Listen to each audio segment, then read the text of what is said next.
What's up, guys? Coming today to bring you an update on my 54-gallon saltwater aquarium. Have done a few things different since the last time I did an update. For example, I have gotten rid of the hang on the back filter. I have went to a canister filter. It's one of the things I said I wasn't going to do. I've also gotten coral, which is another thing I said I wasn't going to do. I know I originally said I was going to do this as a fish-only live rock tank, and then I changed my mind and did sand. And well, as it's progressing, I basically decided I'm going to turn this into a reef tank with a few kind of harder to find wrasse species. I will be setting up a 120 at the end of the year, or a 180, in which point I'm probably going to take the chalk basilet out. I'm going to take the velvet out. I'm going to take the firefish gobies out. I'm going to take the diamond watchman goby that's in there out. The clownfish will come out. The chromies will come out. And then I'll probably end up doing like a McCosker's wrasse, maybe a carpenter's wrasse in there, a few different, wrasse species. One of the new additions I've got is this Hardwick's wrasse, which is up there in the corner. They're slightly similar in coloration and appearance to a Christmas wrasse. Now, I wouldn't say rare, just don't see them quite as much, but it's really pretty wrasse. A lot of activity. He's got a really nice light blue coloration, tiger striping. He's still a juvenile, so that coloration will change a little bit as they get older. As you can see, I still got the leopard wrasse. She's in the back there. And then, still got 4 firefish. I got a black velvet damsel floating around in there somewhere, which I really like the coloration on those areas. They're really pretty fish. Honestly, I wouldn't mind doing a few more of those in here. I know a lot of people tell saltwater people to stay away from the damsels. They're real, mean, and they're kind of angry fish. I would have to disagree. From what I've seen so far, my chromies, my clowns, and the damsel all get along. They chase each other once in a while during feeding, but beyond that, they're pretty easy to get along with fish. One of the reasons why I haven't done an update in a while is because I've had probably one of the worst die-offs in my fish keeping career. I had my flame angel, as everyone saw in my last video. I had him for about a month and he died. So I found a really nice potter's angel at my local fish store, the Fish Room, and he had been there for about a week and a half, was eating. Good coloration, no signs of ick, no signs of parasites, was good and fat. So I took him home. He lasted a night. And I kind of held on the angels for a little while and ended up waiting a few weeks. Went back in and they had a pygmy yellowtail angelfish that had been there for about 2 months. Very active, eating well, brought him home, acclimated him. He was doing good, had him for a month. Come home one night, found him dead on a rock. No signs of fin nipping, no signs of bullying. None of the other fish bullied him when I observed during the day, at different times. So I don't know what took him out. That kind of got me, so I kind of steered away from wrasses for a little while, and I went to a tang. And my fish store here locally had a really nice Scopus tang they had had for about a month. Nice, good size, eating well. Brought him home. Was eating good. Very, very active. Swimming around the tank. Would cave up at night. Come out during the morning. Ate. Wasn't stupid aggressive on eating, but he ate plenty. So I was tickled. Had him for about 3.5 weeks. And then come home one day and he was barely hanging on. Pulled him out, tried to quarantine for a little while, and, got him back in the display tank. He did good for a day or two, and then he went behind one of the rocks and just died. So not to be undaunted, I tried a long-nosed butterfly that was eating. He did well, as, I would expect for the first few days. Plenty of eating, was picking off a rock, would eat mysis. You could basically just hand him mysis and he would eat it no problem. So I thought, okay, well, the long-nosed butterfly is going to do good. Not the case. He lasted about 4 to 5 days, started getting kind of sickly, pulled him back, dipped him, did a few things, because he was showing signs of ick. And then he also died. So I didn't add anything new to the tank for a little while. So I waited probably a couple more weeks, and my local fish store had a yellow angelfish. Figured I'll give the yellow a shot. Yellow lasted 2 nights. Found him on top of one of the rocks, dead the next day, or 2 days after. So I was kind of like, man, I'm not having the best of luck here with angels and such. So I kind of made a promise to myself: no more angels, tangs, or butterflies in this tank, just due to the fact that this tank does not seem to do well for those fish, and I'm not going to continually put fish in here that don't have a very low chance of survival. So I did pick up the black velvet, and he's doing great. Picked up the hardwoods wrasse. He's been in there for about 4 weeks now. Plenty active, eats, is out all the time. And I picked up that little chalk basilet to replace the one that jumped on me. And it is a little guy, and he is, excuse me, probably one of my favorite fish in the tank. They have a lot of personality. They're really cute little fish. Really good coloration. It's hard to see in the video, but they have like a darkish red, brown, a bluish tint to them. They're probably going to get about the same size as a full-grown, firefish. They're not going to get huge, but they have great color. And they're little. They got a lot of personality for little fish. And a few more things as far as the coral. As you can see, I've got a torch frag in the back that is fairly retracted for the moment due to the fact that it's got to do a water change. Below him is a green star polyp.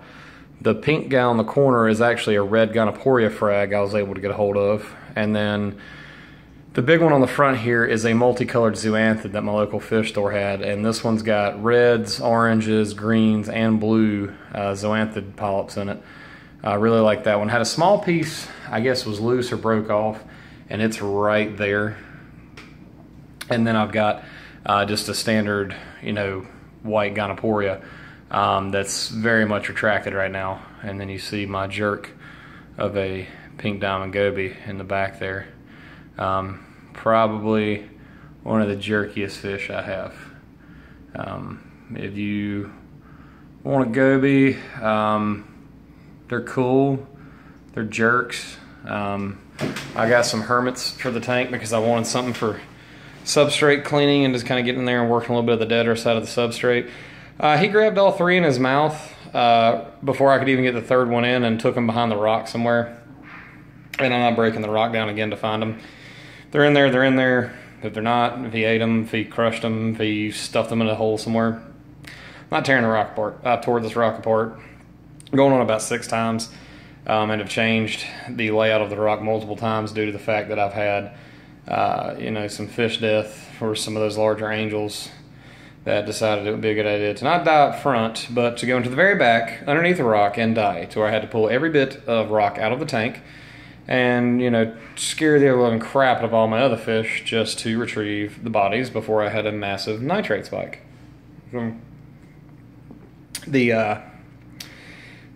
The rock will be staying where it's at this point. If another one dies, well, that's the job of the cleanup crew at this point. I'm kidding. I'll tear it apart again, I'm sure, if something big does. Hopefully it won't. So far, all the firefish are doing great. Crammie's doing good. Hardwoods wrasse. All the fish are doing good. The corals stay out pretty much all day long. The lighting I have on them right now is my daylight setting. It's not really the best to kind of see what they look like, but this will kind of give you an idea, which I got too much glare going right now to really see them well, but I'll do an update later today where you can actually see them. To those that want to get into doing saltwater, again, don't let the challenges of it daunt you. It is a fun hobby to get into. Honestly, in my opinion, way more challenging and rewarding than doing freshwater. Even though I like freshwater, I still got my 15 gallon. I've got the 2 Epistogramma cichlids in there, along with the German blue cichlid, Pristilla tetras, the gourami, you know, the little cory. You know, just it works. I trim the plants back, clean algae, water change, and that tank pretty much self-sustains. You do the normal maintenance on about once a week, and I test the water on that thing about once a week because nothing changes. The plants are doing good, healthy in that one. For any of those that were actually interested in the cichlids that I have, there is the small one that's grown quite well, and then the big one just went and hid in the back when I walked over. But he has grown significantly as well. So I'm sure he is wanting to hide back there somewhere in the back. There's the cory hanging out in the wisteria, which I gotta clean that thing up tonight too.